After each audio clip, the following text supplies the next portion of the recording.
acaranya Pak Ketum dulu. Acaranya dulu, apa? silakan Pak Ketum. Ya. Jadi pertemuan di Pusat Ekonomi Jakarta pada hari ini adalah dalam rangka kami memfasilitasi agar Pak Ridwan Kamil sebagai salah seorang calon gubernur dapat menyampaikan kepada pimpinan gereja di DKI Jakarta ini tentang apa yang hendak dikerjakan bagi warganya kalau nanti Pak Ridwan Kamil akan diberikan amanah oleh warga memimpin DKI Jakarta. Dan kami telah mendengarkan penjelasannya, sangat clear bagi kami, ya, dan berharap ini menjadi bagian penting dari pertimbangan warga gereja untuk menentukan pilihannya nanti pada pilkada. Kami mendorong warga gereja untuk mengambil bagian dalam pilkada sehingga kita akan memilih pemimpin kita di DKI ya, yang betul-betul akan mengerjakan hal yang adil, ya, yang baik bagi seluruh warga DKI Jakarta tanpa pembedaan-pembedaan. Saya kira itu yang dapat saya sampaikan, Pak. Ya, alhamdulillah, terima kasih kita sudah diterima di PGI wilayah Jakarta ini. Tadi yang hadir sangat banyak, ya, di ruangan penuh, sekitar 100-an pendeta yang di belakangnya itu ada puluhan ratusan gereja-gereja, ya. 72 sinode. 72 sinode atau kelompok.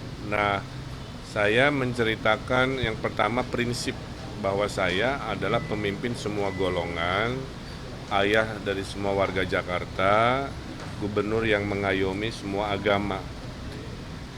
Buktinya apa? Ya 10 tahun saya sudah membuktikan saya pemimpin semua golongan dan agama di Wali Kota Bandung, di Gubernur Jawa Barat, kan. Nah, hal yang sama akan dilakukan. Yang kedua, saya menceritakan kami ada pengalaman mengurusi wilayah, pengalaman jadi staf ahli gubernur, pengalaman 7 tahun mendesain kota dunia, kalau itu cocok, mudah-mudahan berkenan. Yang ketiganya curhatan untuk umat Kristiani, kan, tentang guru-guru yang belum cukup jumlahnya, tentang sekolah minggu yang juga akan mendapatkan perhatian seperti maghrib mengaji karena keadilannya. Bantuan operasional rumah ibadah juga ingin diaspirasikan dikembalikan, urusan perempuan, KDR, tadi banyak, ada 7 pertanyaan, semuanya dijawab dengan baik. Mudah-mudahan sepulang dari sini pidato saya tadi bisa disampaikan ke umat-umat Kristiani di 70-an sinode tadi, sehingga meyakinkan memilih pemimpin yang berpengalaman, yang juga adil, mengayomi semua golongan agama. Saya kira itu poin kesimpulan.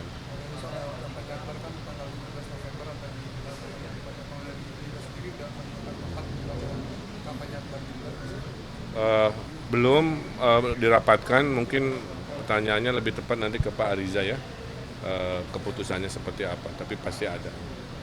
Kang, menjelang kampanye Akbar kan kemarin sudah banyak lagi analisis survei nih Kang. Kemarin analisis dari DNJA itu Kang Emil unggul 0,3% nih Kang dari Perang Samarano. Cuman catatannya dari DNJA itu Kang Emil hanya unggul sedikit karena rodanya Kim Plus katanya macet nih Kang. Mungkin ada tanggapan soal itu Kang? Ya, saya kira menanggapi survei itu sama aja. Kalau kurang diperbaiki, kalau bagus diteruskan, kan. Contoh, ya, tanya Betawi ke 03, betul, tapi selisihnya kan cuma 8%. Artinya nggak mayoritas juga ke Mas Rano Karno, ya. Dalam kampanye selalu ada plus ada minusnya, kan begitu. Nah, jadi poinnya meresponnya sama aja. Kalau itu jadi analisa, kita benerin, masih ada sisa waktu, yang bagus-bagus juga. Sekarang saya kan melihat survei macam-macam, ya. Ada yang kepala 30-an%, ada yang 40-an%, ada yang sudah tembus 50%. Gimana nanggapinya? Mana dari angka-angka itu yang menjadi kebenaran? Kan susah. Terhadap perbedaan itu jawabannya sama, ya sudah, dari setiap survei kita introspeksi. Kalau sudah tembus 50% datanya seperti apa, kalau masih dihitung 30 juga kenapa, kalau masih di 40-an juga di mana, kan begitu. Saya kira itu. Kemarin menyatakan ingin bertemu dengan Pak Jokowi, apakah pertemuan yang akan dilakukan dalam masa kampanye atau setelah kampanye? Dan Ya, kepada setiap yang saya sampaikan pesan ingin bertemu, kan jawabannya sama, menunggu jawaban dari pihak yang bersangkutan. Ke Pak Anies sudah pernah disampaikan, Pak Jokowi pernah disampaikan, ke Pak Prabowo pernah disampaikan, ke semua juga pernah disampaikan, kita tunggu kabar aja. Pokoknya mah dijamin kalau ada pasti wartawan saya kasih tahu, tapi tugas kami sebagai orang yang baru belajar dari mereka-mereka yang sudah berpengalaman, khususnya berkaitan dengan Jakarta. Oke ya?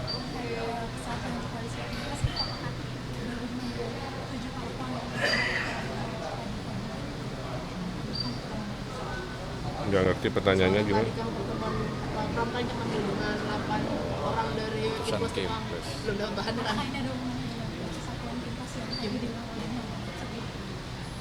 Gini, dinamika selalu ada.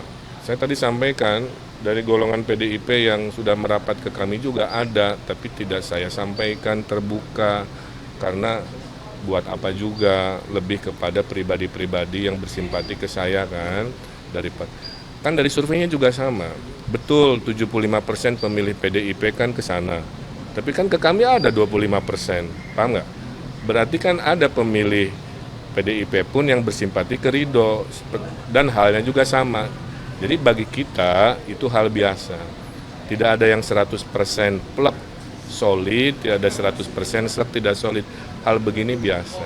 Ya, saya kira Kalau itu. yang Kipres tadi kan tadi pagi 8 orang kayak nggak terkenal di kantor, tapi kalau yang ketemu sama Akami orang PDIP, Nah, kan nggak tuh kan? udah nanti aja itu. Ya, terima kasih ya. Makasih ya Mbak ya.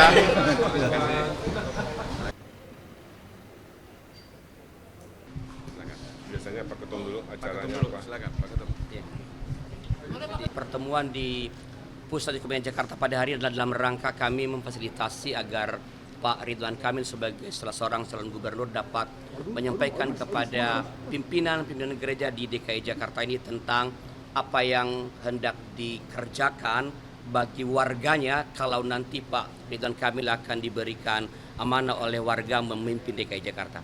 Dan kami telah mendengarkan penjelasannya, sangat clear bagi kami ya, dan berharap ini menjadi bagian penting dari pertimbangan warga gereja untuk menentukan pilihannya nanti pada pilkada. Kami mendorong warga gereja untuk mengambil bagian dalam pilkada sehingga kita akan memilih pemimpin kita di DKI ya, yang betul-betul akan mengerjakan hal yang adil ya, yang baik bagi seluruh warga DKI Jakarta tanpa pembedaan-pembedaan. Saya kira itu yang dapat saya sampaikan, Pak. Ya, alhamdulillah, terima kasih kita sudah diterima di PGI wilayah Jakarta ini. Tadi yang hadir sangat banyak, ya di ruangan penuh, sekitar 100-an pendeta yang di belakangnya itu ada puluhan ratusan gereja-gereja ya. 72 sinode. 72 sinode atau kelompok. Nah, saya menceritakan yang pertama prinsip bahwa saya adalah pemimpin semua golongan, ayah dari semua warga Jakarta,